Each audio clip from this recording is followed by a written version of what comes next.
मेरे YouTube channel astronaut पर आपका स्वागत है। नमस्कार, मैं हूं नरेश कुमार। सबसे पहले उन दर्शकों का शुक्रिया जिन्होंने पेज को सब्सक्राइब किया है और पेज के वीडियो को लाइक कर रहे हैं। यदि आप पेज पर नए आए हैं तो इसे सब्सक्राइब जरूर करिए और यदि कंटेंट अच्छा लगता है तो इसे शेयर ज़रूर करिए। आज बात करेंगे शनिदेव की। शनिदेव ने 17 जनवरी को गोचर किया था कुंभ राशि में और उसके बाद कुछ राशियों के ऊपर शनि की 7.5 शुरू हुई है। कुछ राशियों के ऊपर से शनि का प्रभाव कम हुआ है। कुछ राशियां ऐसी हैं जिनके ऊपर शनि की ढैया खत्म हुई है और कुछ राशियां ऐसी हैं जिनके ऊपर शनि की ढैया शुरू हो चुकी है। लेकिन शनिदेव 17 जनवरी को जैसे ही गोचर हुए उसके कुछ दिन बाद ही 30 जनवरी के आसपास शनि अस्त हो गए और अब 5 मार्च को शनि दोबारा उदय होंगे, यानी कि शनि अब फुल प्रभाव में आ जाएंगे। उसका कारण यह है कि शनिदेव का गोचर 30 साल बाद हो रहा है कुंभ राशि में। शनिदेव की 2 राशियां हैं, एक है मकर राशि और दूसरी है कुंभ राशि। कुंभ राशि शनिदेव की मूल त्रिकोण राशि है। इसको एक एग्जाम्पल के तौर पर समझते हैं, जैसे एक आपका अपना घर है जिसके अंदर आप रहते हैं, लगातार रहते हैं। एक आपने एक अल्टरनेटिव जो है वो घर रखा हुआ है, यानी कि एक वैकल्पिक व्यवस्था की हुई है जहां पर आप कभी कभी चले जाते हैं, लेकिन आपको अपने वाला जो पुराना घर है जिसमें आप लगातार रहते हैं वही प्रिय है। और ये वो प्रिय घर शनिदेव के लिए कुंभ राशि है। ये जो शनि का उदय होना इसलिए भी ज़्यादा अहम है क्योंकि शनि इस गोचर के दौरान, कुंभ राशि में गोचर के दौरान 31 साल बाद शतभिषा नक्षत्र में प्रवेश करेंगे। शनि ने पिछले साल 24 फरवरी को नक्षत्र बदला था और धनिष्ठा नक्षत्र में गए थे। मंगल के नक्षत्र में 18 फरवरी को जो है वो शनिदेव ने गोचर किया था धनिष्ठा नक्षत्र में। धनिष्ठा नक्षत्र मंगल का नक्षत्र है और दोनों जो ग्रह हैं वो आपस में मित्र भाव नहीं रखते, शनि और मंगल। इसका असर हमें ये देखने को मिला कि 24 फरवरी को यूक्रेन और रशिया के बीच कन्फ्लिक्ट शुरू हो गया और जो आज तक जारी है। अब जैसे ही शनिदेव नक्षत्र परिवर्तन करेंगे, ये 15 मार्च को होगा, उसके बाद ये कन्फ्लिक्ट जो है वो हो सकता है कि थोड़ा सा ईज आउट हो जाए, वहाँ पर चीज़ें सामान्य होनी शुरू हो सकती हैं। क्योंकि जो ज्योतिष में कहा जाता है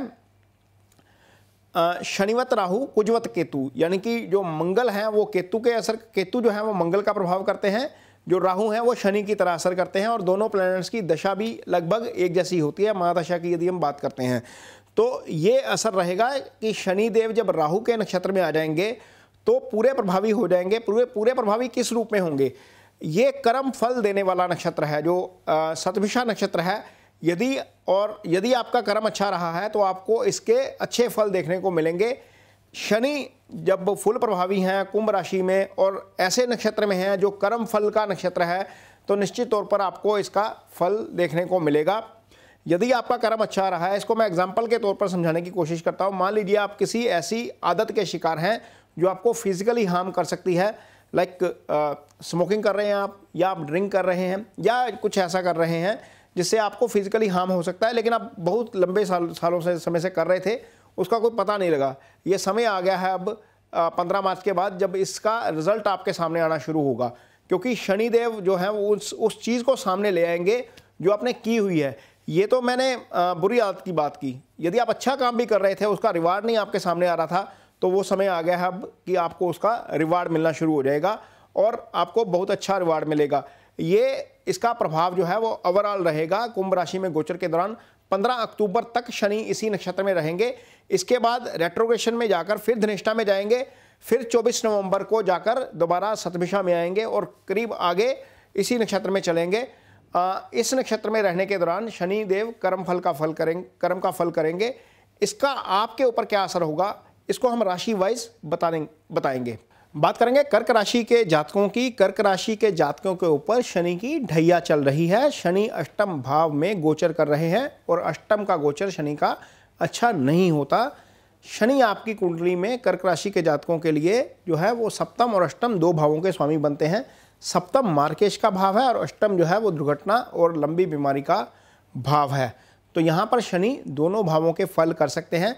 यदि आपकी कुंडली में दशा अंतर्दशा शनि की चल रही है तो आपको थोड़ा सा अलर्ट रहना पड़ेगा, थोड़ा सा सावधानी के साथ काम करना पड़ेगा। हालांकि ग्रह अपना असर ज़रूर दिखाते हैं, उनसे बचा नहीं जा सकता, लेकिन इसके बावजूद यहाँ पर ये सारी चीज़ें बताएंगे कि क्या आपके लिए अच्छा रहेगा या क्या बुरा रहेगा। क्योंकि अष्टम की जो ढैया होती है सामान्य तौर पर आपको कष्टकारी ही रहती है।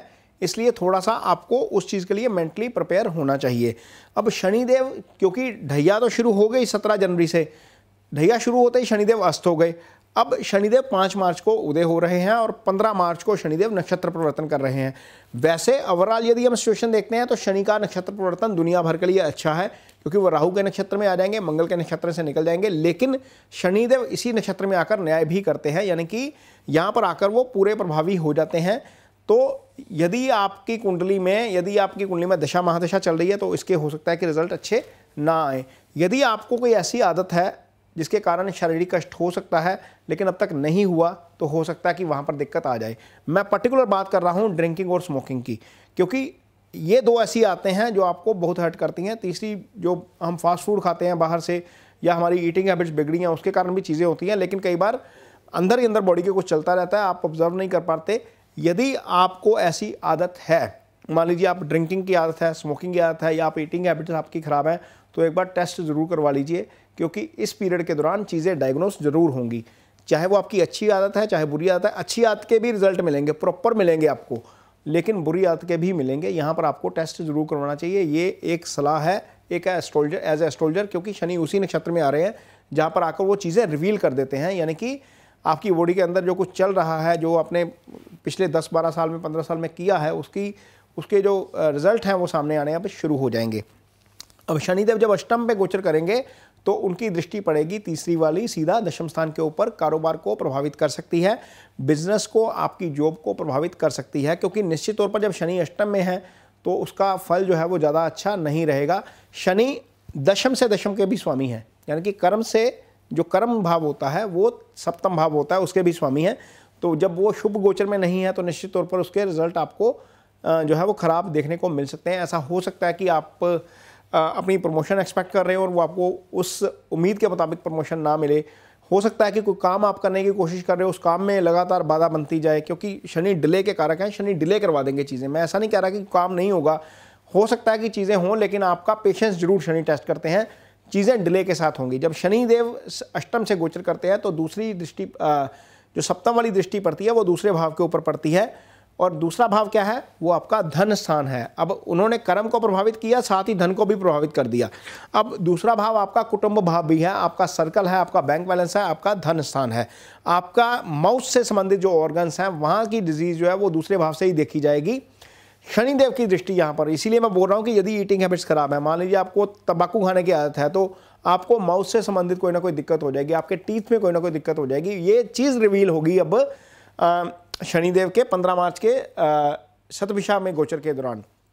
तो ये चीज़ आपको थोड़ा सा ध्यान में रखनी पड़ेगी। ईटिंग हैबिट्स अपनी कंट्रोल पे रखिए, नहीं तो आपको फिजिकली इसका खामियाजा भुगतना पड़ सकता है। ये शनिदेव का गोचर आपके लिए लेकर आएगा। अब शनिदेव यहाँ पर जब बैठे हैं तो तीसरी दृष्टि यानी कि 10वें वाली जो पड़ेगी पंचम भाव के ऊपर पड़ेगी, यानी कर्क राशि के जो जातक चाहे वो महिलाएं हैं चाहे वो पुरुष हैं, यदि आपके घर में संतान जो है वो एक्सपेक्टेड है, मान लीजिए आपकी पत्नी ही जो है वो कर्क राशि की है, तो पंचम भाव संतान का भाव होता है, आपकी कुंडली में भी पंचम संतान का भाव है, तो इसका मतलब यह है कि कॉम्प्लिकेशन हो सकती है। वहाँ पर थोड़ा सा ध्यान रखने की ज़रूरत पड़ेगी कर्क राशि के जातकों को। यदि आपके घर में कोई गर्भावस्था में है तो आपको हो सकता है कि दिक्कत का सामना करना पड़े, कॉम्प्लिकेशन आ सकती हैं।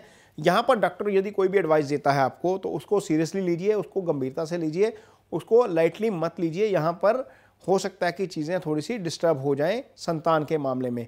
तो ये जो चीज़ है, पंचम भाव जो है आपका स्टेट ऑफ माइंड है।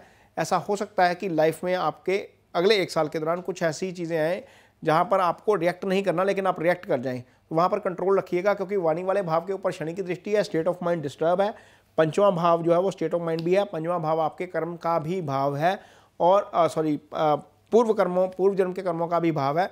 पंचम भाव से आप इजी गेम्स भी देखते हैं, यानी कि यदि आपका काम ऐसा है जिसमें लॉटरी, सट्टा, शेयर बाज़ार, फ्यूचर एंड ऑप्शन, क्रिप्टो, ये मत करिएगा, अगला 1 साल नुकसान करवा देगा कर्क राशि के जातकों के लिए। वैसे भी आप लोग बहुत भावुक होते हैं, चंद्रमा आपकी राशि के स्वामी हैं, आप ऐसे पलटी मारते हैं, सामने वाला देखता रह जाता है कि आप इमीडिएट गुस्सा होते हैं, इमीडिएट ठंडे हो जाते हैं, सामने वाला बंदा देखता रह जाता है इस बंदे को हुआ क्या है।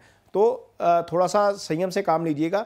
शनि का प्रभाव निश्चित तौर पर नजर आएगा कर्क राशि के जातकों के ऊपर, लेकिन इसको साइकोलॉजिकली हैंडल करने की जरूरत है। मानसिक तौर पर खुद को तैयार करिए, आदतें बदलिए, खाने पीने की आदतें बहुत ज़रूरी हैं बदलना आपके लिए, नहीं तो इसका नुकसान हो सकता है आपको। तो ये कर्क राशि के जातकों के लिए शनिदेव के उदय होने का फल रहेगा जो 5 मार्च के बाद होंगे। नक्षत्र परिवर्तन का फल रहेगा जो 15 मार्च को होगा। ये वीडियो आपको कैसा लगा इस पर कमेंट बॉक्स में मुझे अपनी राय ज़रूर दीजिए। यदि ये वीडियो अच्छा लगता है तो इसे शेयर ज़रूर करिए। इसके साथ ही मुझे दीजिए इजाज़त। नमस्कार।